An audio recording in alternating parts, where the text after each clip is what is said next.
Hey, and welcome to Weekly Recaps episode 9 with Jonas Lund. It's the 20th of March 2022. I'm just back in Berlin, and now we shifted from vertical format to widescreen format as we're going for a bit more long form content, I think. So, since we last spoke, a couple of things happened, a couple of exhibitions here and there. But I thought for this week we would do a deep dive into the Jonas Lund Token project as we just passed its 4-year anniversary. So basically we go from the beginning, from the launch, all the different iterations of what's happened until we come to today. So without further ado, let's get started. The invest in Jonas Lund. So actually the Jonas Lund Token project started in 2018. I just looked and I thought it was the 21st of March, because that's like a particular date in my artistic practice for a couple of reasons, including like these paintings, which were launched on the 21st of March. This painting must be resold by March 21st, 2017, etc. But actually it launched on March 9th. It was the week of the Armory and it was in New York. But the first proposal was launched today, 4 years ago. So I think it's okay to do a deep dive, whatever. So it started, not that much has changed. We've gone through many different things. It started with pretty much the basis of the creation. It's like, okay, so the artist has created 100 voting shares in his artistic practice. The shares give the shareholders agency and voting power over future decisions concerning my practice and the future of the Jonas Lund Token. Initially, they were represented by these like cut-out plexiglass pieces like this, where I transferred X amount of tokens to this ETH wallet and then basically solidified it on the piece, and the private key was like inscribed on the back of the piece. So then as soon as the piece is made, I can like step away from it, and if you buy it, you get access to the tokens. That was a bit cumbersome, and I think in the beginning, like this was 2018, and me trying to onboard collectors, etc., it was quite challenging in terms of getting people to understand how to work with MetaMask or how to work with private public keys, how to get into crypto. These days, obviously, it's much better because of all the NFT hype or whatever, people had really gotten into it. So like this was one of the first pieces, and that was 2018. We have to actually go through the history of stuff to see what's happened next. Like I think there should be like a repository of stuff, like all the different works that are like in relation to this piece. I think that the following step was the next place where it was shown. I think it was in Shinko Pavilion, which was based on this proposal here. We can just check here. Okay, so Shinko Pavilion, which was curated by Simon Denny, but then Simon Denny invited 5 curators. So this is the actual proposal that was submitted to the board. I don't think this is public, so it's top secret, So Simon Denny invited 5 people, 5 curators, and one of them was Oud, who was a JLT board member, who then by extension invited Jonas Lund to show a piece as part of it, proof of work. So I gave the board 4 options for what work to include, plain CNC'd and engraved plywood, still sticking with that aesthetic of like the holes. The idea, obviously, before going any further, is that the token is represented by this shape, right? But then the token is the whole. So the token is the nothingness, and the thing around is just the frame. That's somehow the basis for the design. So one option here was like, okay, plain CNC. The other is like pretty ugly painted kind of thing. I don't know what I was going for there. It's like I bought some cloud spray paint and then tried to put it up, but obviously it didn't work. Same shape as above, but more didactic and certificate approach. Here you can see like animals appearing. I think this is the first time animals appear in the Jonas Lund Token universe, which is pretty good. Obviously here's just like an explanation. This is a render, which is like I thought, so it's like a render, just Cinema 4D render as a proposal. And this blue color is nearly impossible to print, I think. But it was, which we will see from the documentation of the piece, that like really not as nice. Option 4 was to take the piece from option 2 and burn it in a controlled way. to create something that's very fragile. Credits for this idea goes to Constant Dollar. He always wanted to burn things. I don't know why. Like many times it comes back, like either tattoo or burn. It's like anything that has some permanence, I guess. Here you can see the final results of the votes. Clearly, like option 3 is the clear winner in this one. And you can go here and it's like check some motivations. Christian Paul says, I like folding the description of the token's function into the object itself. It makes the token, a representation of its function. Explaining its function in the form of a label or external info next to option 1 or 2 museumifies it a bit. Option 4 is nice, but becomes a different kind of commentary. I mean, it's like always on point. Her comments in all the different proposals are always totally on point. Although we're not gonna look too much. Okay, and then here's like documentation images from the exhibition, which was like, so you can see here, it's like the blue is not exactly the same blue, huh? This is like the classic RGB to CMYK print, which is kind of problematic, I found. But I think in general, it's like, I mean, it is what it is, right? So that was one of the first proposals like that had like proper engagement. The previous proposals has just been like to trade tokens for different type of favors or whatever. Before moving further, it's like we can just address the Jonas Lund Token bounty program, which is I think one of the more successful aspects of this piece, which is essentially like you receive Jonas Lund tokens by doing any of the following.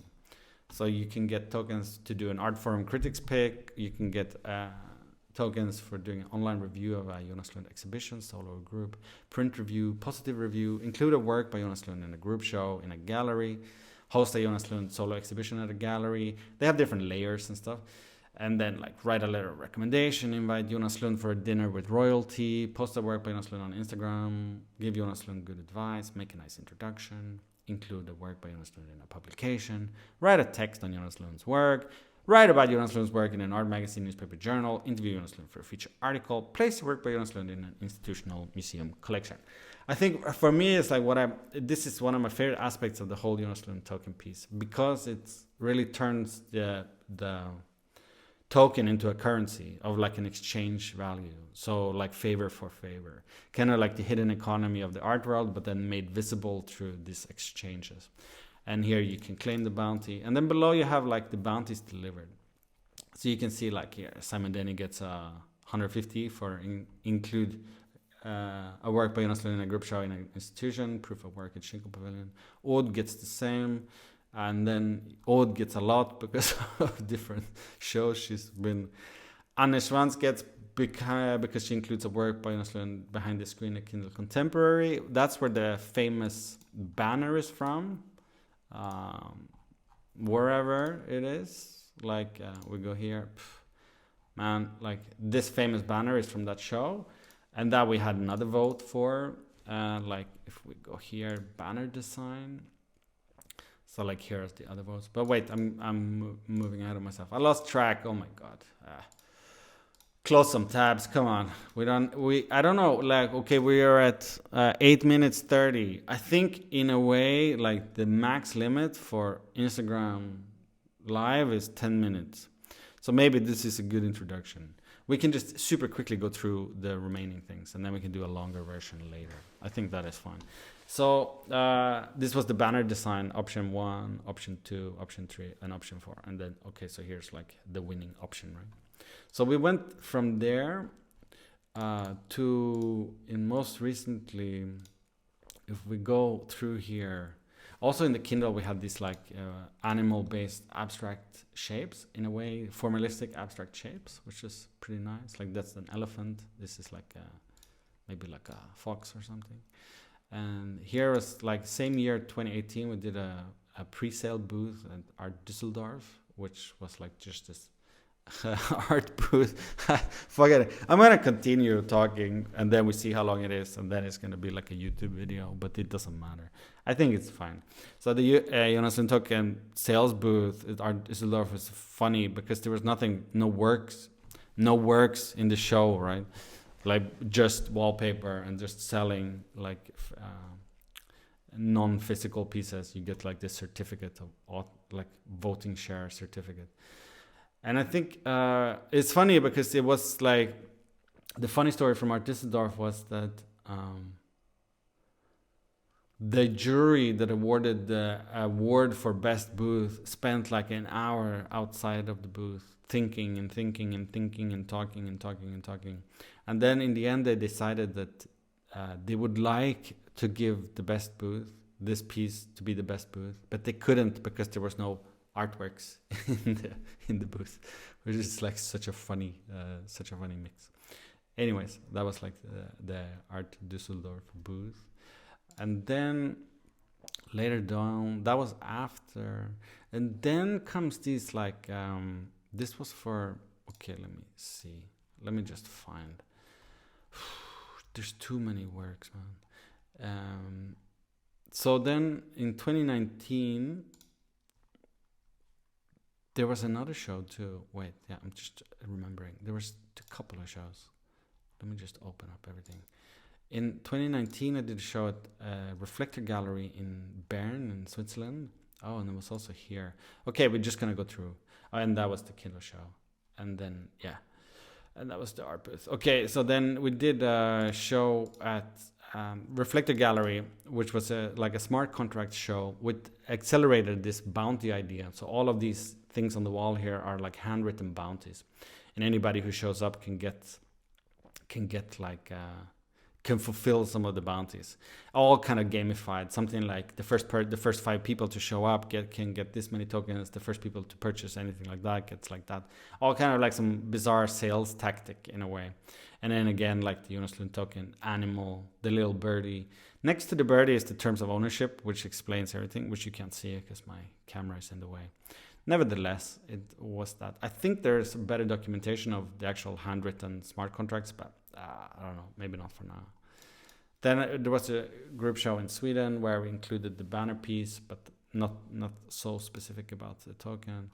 Baden Palinthrope and Denise Thwaites curated a show at the Art Space in Sydney. This was also 2019, where we did like a stack of token sculpture based on, yet again, another proposal. If we go back here, we can see which proposal it was. There, it was a duo show with Terra Zero. Here was like the layout.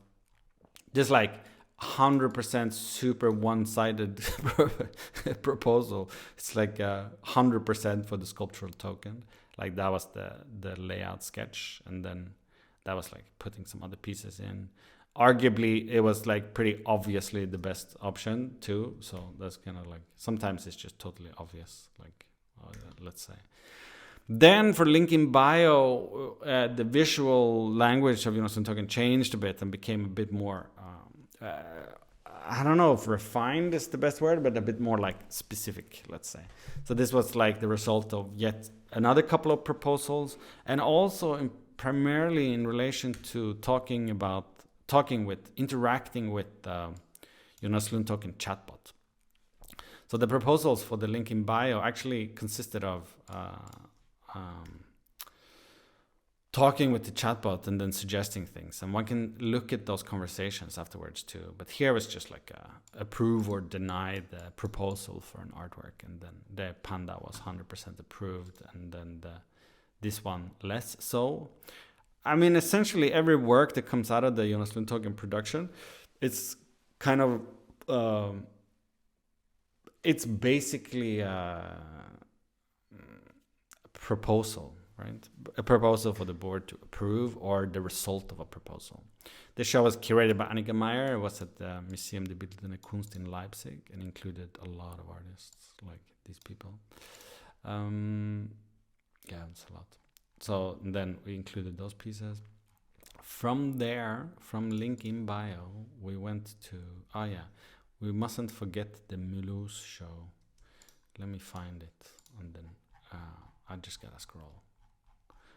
It will be there soon. Yeah, so in the Mulhouse, curated by Old, also again, like the board member, and then we have this Call Me Maybe, and then we have this art fair booth, but that we don't have to look at. And then, it's Proof of Art, Spark Art Fair, and On This Day, and the cow. Okay, that's what we gotta cover. Okay, great. Algotaylorism was shown by Aude at La Kunsthalle in Mulhouse in France. This was like peak COVID time. I think that's for sure where I got COVID in 2020. It opened February 12th. Mulhouse was already kind of like a hotspot. So I went from Mulhouse to Paris to Vienna and then to London, and then I felt like garbage. So yeah, it's pretty obvious. For this one, we did like an installation kind of thingy where like join the community, the controls and influences Jonas Lund's artistic practice and life, with a little stacked sculpture piece, which is this piece in the corner, which you might not see, you see better there, which is like 2 US voting booths stacked on top of each other with a bunch of foam core prints of different aspects of the Jonas Lund Token universe, let's say. And then this piece in the background is from Silvio Lorusso, Shouldn't You Be Working? It's like terrible. And then on the terrible but good, you know. And then these screens were showing the interactions with the chatbot. So every board member has an interaction with the chatbot, and then that drives the decision for what the show should look like. Dear, to join Jonas Lund Token, please visit Jonas Lund. I think that the title of this piece was like, I think we voted on that also. There it was like, the title was first 100 sign up gets a free Jonas Lund Token. And here was the sketches of the piece. Like wallpaper prints, and then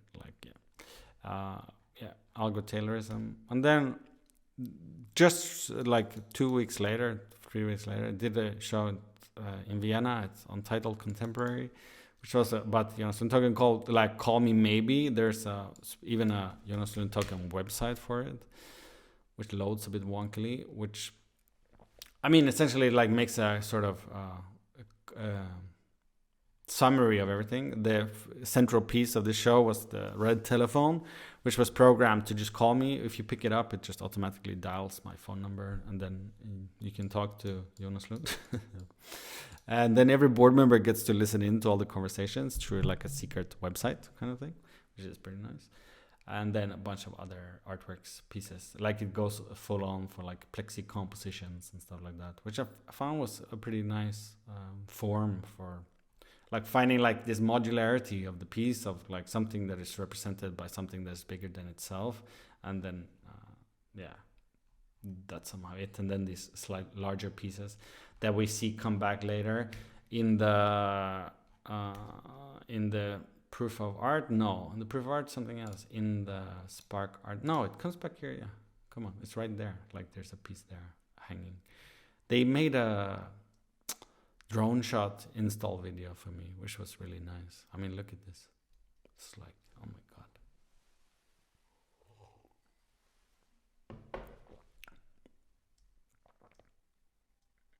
Yeah. So the proof of art was curated by Jesse Damiani, co-curated secretly by Annika Meyer, but not officially affiliated, and Fabian Müller and Marcus Reindl. It's at the UR Art in the Francisco's Carolinium in Linz. It was like super stressed out, this show, because they wanted to be the first to do like an NFT institutional show, or like historically tracing the institutional show of NFTs and everything before it. It's a pretty good show in the end, for sure. I did a couple of new directions pieces for the Jonas Lund Token, which were these like cross sections or cross cuts from my life, basically. Like I'm having oysters for breakfast and then like going for a walk on a Sunday. And I think for me that was really nice because it becomes less abstract, more specific. And then also these different works, like with the Invest in Jonas Lund. I was super happy with that install. I thought it was like looked really nice. At the same time, I did like the Spark Art Fair with Untitled Project, which is again, it's like doing the Jonas Lund Token piece in art fairs makes sense somehow, because it's really like art fairs are really like sales, and the Jonas Lund Token is still very much in this phase of sales, of like recruiting more and more people to like make it into a proper kind of decentralized, autonomous artistic practice, let's say. So here we can see these pieces too. Now they're framed, which makes them look so much better. It's like it's not even a joke how much better they look framed. It's like, and here also the red telephone appears, which arguably makes even more sense in an art fair, because then any potential collector can just pick up the phone and say hi to the artist, and then that's it. And then finally we come to very recently last year, when now we're on 20 minutes. I don't think anybody will be left here, but maybe, who knows. And then it's on this day, and then this was a show at König Gallery in their virtual space in the Centerland, curated together with Johan and Annika Meyer. And this is like a kind of a total vision of how I would like to do a physical show now with Jonas Lund Token, if I ever got to do a show at the Nave at König Gallery here in Berlin, which is like essentially like an enormous shareholder meeting table. It's a bit like reminiscent of some dystopian,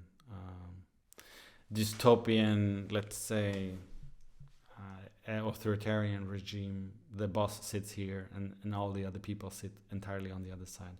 Every chair here is reserved for one particular board member. There's a guided tour of this piece, which is easy to look at.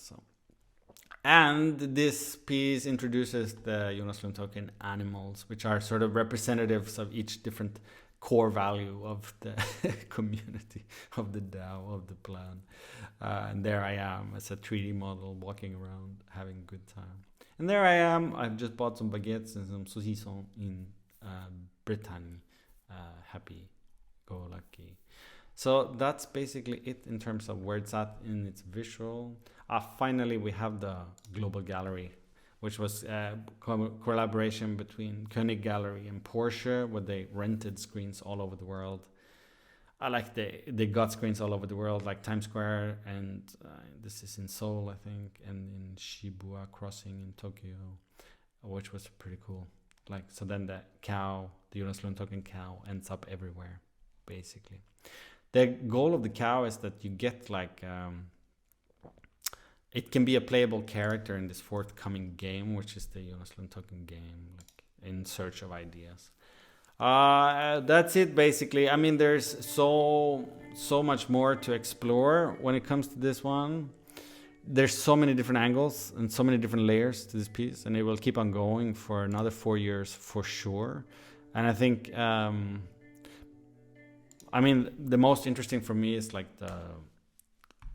the most engaging and the most exciting is obviously the proposals, and also what's going on right now with how it pivots more into becoming like a Discord, where you just hang out more times in the Discord, and then the decisions can be done faster like this.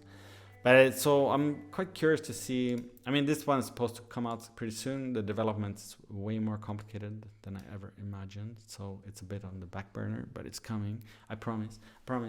It's coming. Okay, thank you very much for spending 23 minutes. Oh my God, it's a very long time. But then we've only really touched the surface of what the Jonas Lund Token does and means. Maybe, no, that's okay. We'll do that for next time. All right, cool. See you next time. Bye.